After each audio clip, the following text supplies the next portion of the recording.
Hola, bienvenidos a todos una vez más, espero estén todos muy bien. Hoy vamos a estar hablando en este canal sobre un hecho muy lamentable, pero es un hecho que quería contárselos hace tiempo.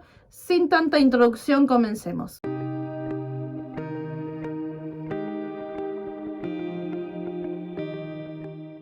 Una vez más, una niña pequeña de tan solo 3 años y medio, que hoy quizás esté olvidada en la mayoría de las personas que conocieron este caso, que quizás pocos recuerden lo que le sucedió a Barbarita el 14 de agosto del 2006. Su nombre completo era Bárbara Yaciri Batalla Alvarado. Como les dije, 3 años y medio. Vivía junto a su familia en Parral, Chihuahua, de hermoso cabello, gran sonrisa y expresiva mirada. Muy risueña y divertida. ¿Qué más podríamos decir con tan corta edad? El 14 de agosto del 2006, entre las 14 y las 16 horas, alguien se la llevó. Cuando se encontraba en la banqueta frente a la casa de su abuela, la cual estaba ubicada en la calle Fresnito número 51, en esa ciudad, en la colonia Infonavit San Uriel, en Parral, Chihuahua. Nadie se explicaba cómo, ni dónde, ni cuándo. ¿Dónde estaría? Dejaron de verla. Como les dije, alguien se la llevó. De inmediato, cuando se dieron cuenta, familiares, amigos y vecinos de la colonia habían iniciado con la difusión de una serie de pesquisas porque no aparecía por ningún lado. Acudían a los medios de difusión, colocaban carteles en los postes, tanto de esa colonia como de las colonias aledañas, y realizaban jornadas de búsqueda durante tardes enteras. Pasó un día, pasaron 2, 3 y nada sabían. El cuarto día,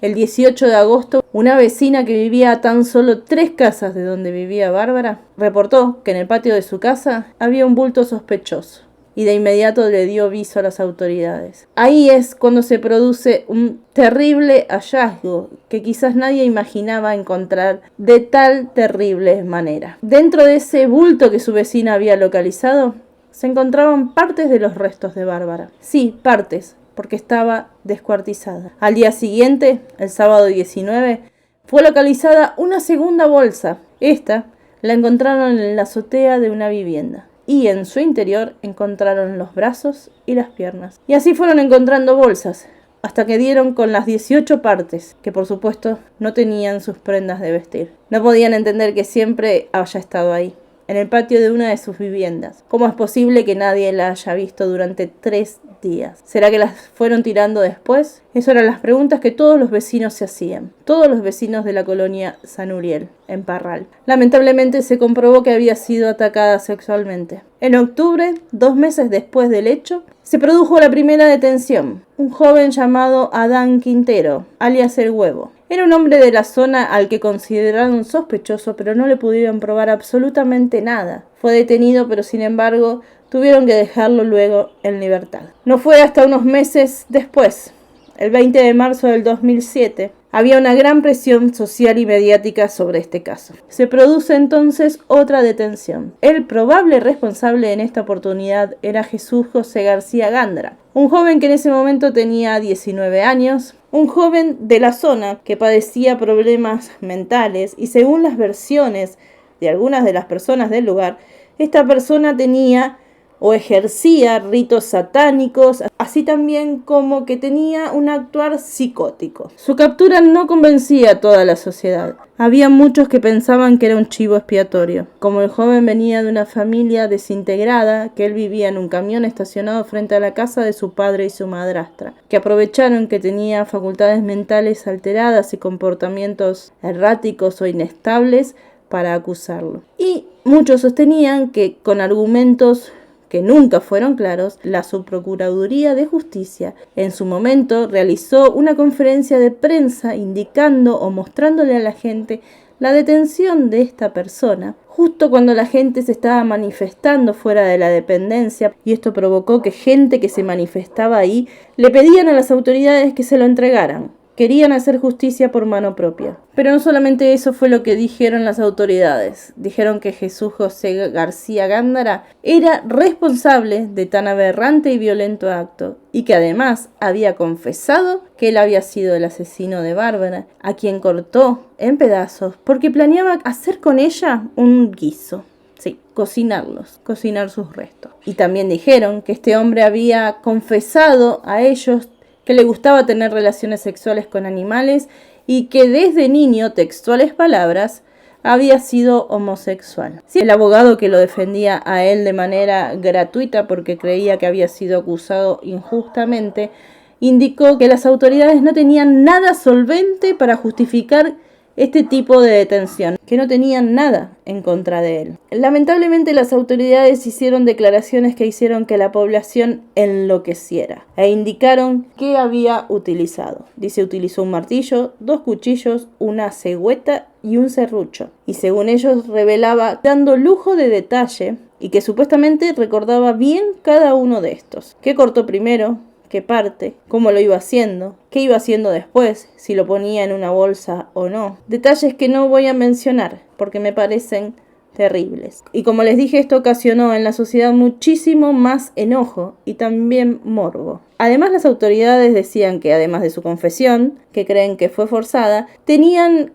como prueba los nudos que tenían la bolsa, en los que habían sido encontrados los restos, que él la ataba de la misma forma en que tenían ese nudo. Sin embargo, se dijo muy claramente que las bolsas cuando fueron encontradas estaban abiertas y quienes la cerraron y la ataron fueron los policías. Con todo esto, el 17 de diciembre del 2007 es declarado culpable y condenado a 30 años de prisión por homicidio calificado, aunque se dijo que su sentencia aún no estaba firme y debía esperar. Y esperó 12 años. Mientras tanto, seguía en prisión. En marzo del 2019 fue declarado entonces enfermo mental, un psicópata. Solo había cumplido 12 años y medio de prisión, y no 30, como se le fue impuesto.